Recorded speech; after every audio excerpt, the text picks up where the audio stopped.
Hello friends, my self doctor Mukesh Maurya. Friends, आज हम लोग फार्मेकोलॉजी का न्यू टॉपिक स्टार्ट करने वाले हैं जिसका नाम है drug acting on peptic ulcer disease. यानी कि जो पेप्टिक अल्सर जो डिजीज है इस पे कौन कौन सा ड्रग काम करता है। तो सबसे पहले हम लोग समझ लेते हैं कि पेप्टिक अल्सर होता क्या है। तो पेप्टिक अल्सर क्या होता है, तो इसमें क्या होता है, हमारे बॉडी में जब एसिड का सिक्रीशन ज्यादा होता है तो जिसकी वजह से जो हमारा स्टमक है इसके अंदर क्या होता है, इसके अंदर कुछ अल्सर डेवलप होते हैं। क्या होता है, अल्सर डेवलप होता है, उसी को हम लोग क्या बोलते हैं, पेप्टिक अल्सर। सिंपल लैंग्वेज में हम लोग इसको समझ गए। अब ये जो एसिड सिक्रीशन होता है ये कैसे होता है पहले हम लोग वो समझेंगे। इस पे जो ड्रग काम करने वाला कैसे काम करेगा वो समझेंगे। उससे पहले हम लोग देखेंगे कि पाथवे कौन सा है जिसकी वजह से एसिड सिक्रीट होता है। ठीक है, तो देखेंगे हम लोग पाथवे ऑफ एसिड सिक्रीशन। चलिए स्टार्ट करते हैं। हम लोग जैसे ही खाना खाते हैं हमारे ब्रेन में तुरंत मैसेज जाता है कि हम लोग ने खाना खाया है। अब ये खाना क्या होगा, सीधा स्टमक में जाएगा। ठीक है, स्टमक में जाएगा और यहां से मेडुला से क्या होगा, वेगस नर्व का एक ऑर्डर आएगा सीधा स्टमक के पास। क्या ऑर्डर आएगा कि अब एसिड सिक्रीट करना है। तो वेगस नर्व क्या करता है, यहाँ पे स्टमक के अंदर क्या होता है, पैराइटल सेल होता है। क्या होता है, पैराइटल सेल। उसको एक तुरंत मैसेज देगा और पैराइटल सेल से क्या होता है, एसिड तुरंत सिक्रीट होना स्टार्ट हो जाता है। अब पैराइटल सेल से एसिड कैसे सिक्रीट होता है वो हम लोग देखेंगे। तो फिर से एक बार देख लेते हैं हम लोग। यहाँ पे क्या होता है, पैराइटल सेल होता है, यहाँ पे नर्व इंपल्स तुरंत उसको जाएगा जिसकी वजह से क्या होगा, वो स्टिमुलेट होगा और यहाँ पे एसिड सिक्रीशन स्टार्ट हो जाएगा। यहाँ पे क्या होता है, पैराइटल सेल। ये क्या है, ब्लड वेसल है जो इसको सप्लाई कर रहे हैं। ठीक है, तो चलिए अब आगे बढ़ते हैं। मैकेनिज्म ऑफ एसिड सिक्रीशन, ये है पैराइटल सेल। ठीक है, और ये है जो हमारा स्टमक है उसका ल्यूमेन, मतलब उसका अंदर का पार्ट है। और ये है ब्लड वेसल जो मैंने आपको पीछे अभी दिखाया था, ये है ब्लड वेसल। ठीक है, ये है हमारा स्टमक का अंदर का पार्ट है और ये है पैराइटल सेल। ठीक है, पैराइटल सेल में क्या होता है, वहां पे जो वाटर होता है, वाटर और कार्बन डाइऑक्साइड ये दोनों कंबाइन होते हैं और क्या बनाते हैं, कार्बोनिक एसिड। क्या बनाते हैं, कार्बोनिक एसिड। वाटर और CO2 जब कंबाइन होता है तो क्या बनाते हैं, कार्बोनिक एसिड H2CO3। किसके प्रेजेंस में, कार्बोनिक एनहाइड्रेस के प्रेजेंट में क्या बनाते हैं, कार्बोनिक एसिड। अब ये जो कार्बोनिक एसिड है ये क्या होता है, स्प्लिट होता है। किसमें, कार्बोनेट आयन में और H+ आयन में। किसमें कन्वर्ट होता है, कार्बोनेट आयन में और H+ आयन में।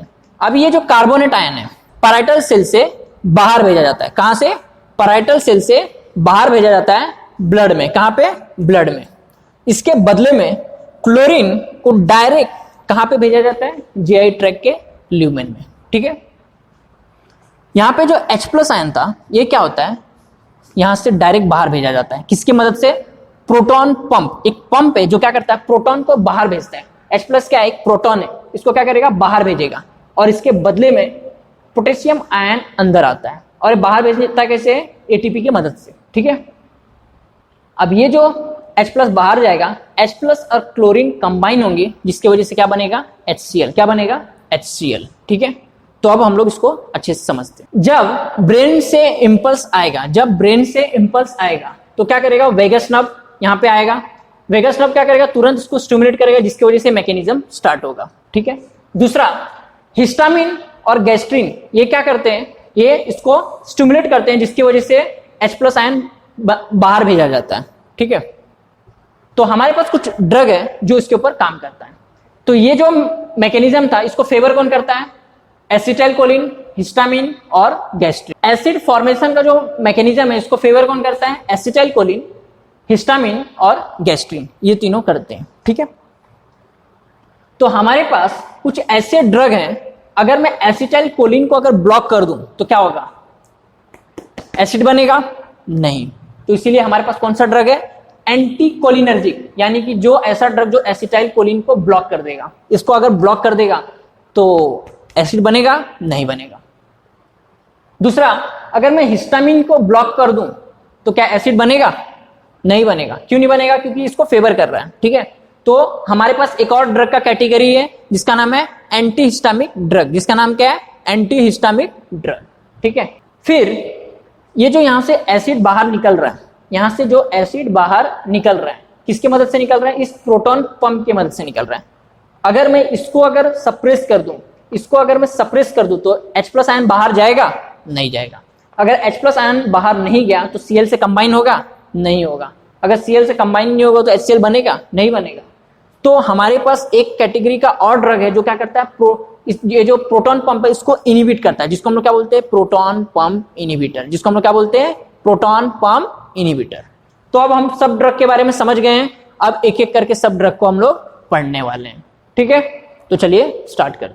Drug for peptic ulcer.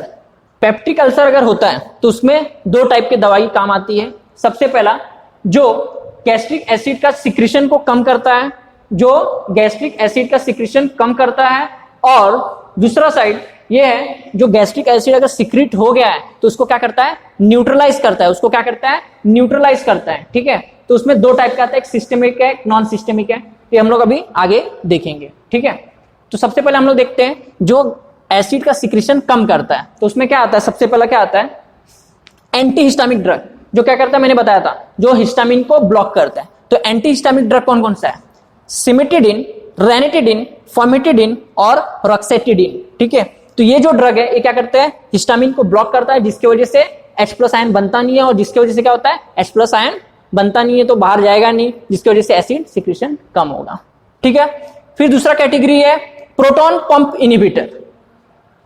ये क्या करेगा, सबसे स्ट्रॉन्गेस्ट ड्रग है, ठीक है। ये पूरा एसिड सिक्रीशन पूरा कंप्लीटली बंद कर देता है, कौन, प्रोटॉन पंप इनिबिटर।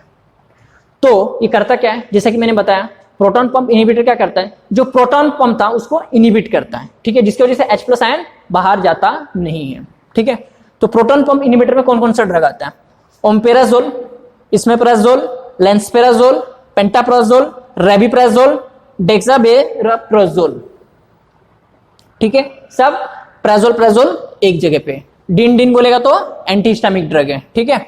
फिर आता है, फिर कौन सा ड्रग आता है, एंटीकोलिनर्जिक ड्रग, जो कि हम लोग ने वहां पे देखा था। ये क्या करता है, जब एसिटाइल कोलिन का सिक्रीशन कम कर देगा तो जिसकी वजह से क्या होता है, H+ आयन बाहर नहीं जाते, जैसे मैंने आपको बताया, वो सब क्या करते हैं, स्टिमुलेट करते हैं पैराइटल सेल को, ताकि वो H+ आयन फॉर्म करे और बाहर भेजे, ठीक है। अब देखेंगे हम लोग एंटीकोलिनर्जिक ड्रग, इसमें क्या क्या आता है, पायरेनाजिपिन, प्रोपेंथेलिन और ऑक्सीफिनोइम, ठीक है। अब देखेंगे हम लोग प्रोस्टाग्लैंडिन एनालॉगी, मींस ये क्या करेगा, हमारा जो जीआई ट्रैक है वहां पे क्या होता है, हमेशा म्यूकस का फॉर्मेशन होता रहता है। तो ये जो म्यूकस का फॉर्मेशन होता है कौन करता है, तो ये करता है प्रोस्टाग्लैंडिन। कौन करता है, प्रोस्टाग्लैंडिन। प्रोस्टाग्लैंडिन क्या करता है, हमारा जो म्यूकस है उसका फॉर्मेशन करता है, जिसकी वजह से वहां पे एक लेयर तैयार होता है, और कितना भी एसिड अगर सिक्रीट होगा तो वो लेयर से उसको प्रोटेक्ट करके रखता है हमारे स्टमक को, ठीक है। तो प्रोस्टाग्लैंडिन एनालॉगी क्या करेगा, प्रोस्टाग्लैंडिन को और स्टिमुलेट करेगा, जिसकी वजह से वहां पे म्यूकस सिक्रीशन और ज्यादा होगा, जिसकी वजह से हमारा स्टमक को एक प्रोटेक्टिव लेयर मिलता है, ठीक है। इसमें आता है मिसोप्रोस्टोल, ठीक है, ये हम लोग गायनेक में भी यूज करते हैं, ठीक है, मिसोप्रोस्ट बोल के। फिर एंटा एसिड, यानी कि अगर एसिड ज्यादा मात्रा में अगर सिक्रीट हो गया है तो ये क्या करेगा, उसको न्यूट्रलाइज करेगा। तो एंटा एसिड क्या होता है, दो टाइप का होता है, एक सिस्टमिक होता है जो सोडियम बाइकार्बोनेट ये सब हम लोग यूज करते हैं, ठीक है। एक नॉन सिस्टमिक होता है जो हम लोग काम का है, इसको हम लोग क्या करते हैं, magnesium hydroxide, milk of magnesia, या फिर एल्युमिनियम हाइड्रोक्साइड, मैग्नीशियम ट्राइसिलिकेट, ये जैसे हम लोग पीते हैं क्या करता है, हमारा जो स्टमक में जो एसिड है उसको तुरंत न्यूट्रलाइज करता है। न्यूट्रलाइज करने की वजह से यहाँ पे जो भी एसिड रहता है वो कम होता है। प्लस ये लोग इसमें से कुछ ऐसे भी हैं जो क्या करते हैं, वहां पे एक लेयर तैयार, मीन्स आई होप आप लोगों को ये अच्छे से समझ में आ गया होगा। हम लोगों ने जो भी कंटेंट है, हमारा एक बुक है मॉरियस फार्मेकोलॉजी विथ फ्लूइड थेरेपी, जिसमें हम लोग ने पूरा फार्मेकोलॉजी के बारे में अच्छे से बताया हुआ है, एकदम इजी लैंग्वेज में। एक BMS BHMS नर्सिंग का स्टूडेंट, एक जनरल प्रैक्टिशनर कितना अच्छे से समझ सकते हैं, उस लेवल तक हम लोगों ने इस बुक को डिजाइन किया।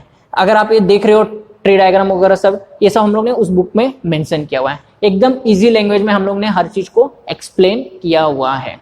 इसका जो भी डोज है ये सब हमारे बुक में अच्छी तरह से मेंशन किया हुआ है, जहां पे हम लोग ने डोज, इंडिकेशन, कॉन्ट्रा इंडिकेशन ये सब अच्छे से बताया हुआ है, आप देख सकते हो। Thank you. अगर आपको वीडियो अच्छा लगा है तो लाइक एंड शेयर जरूर कीजिए।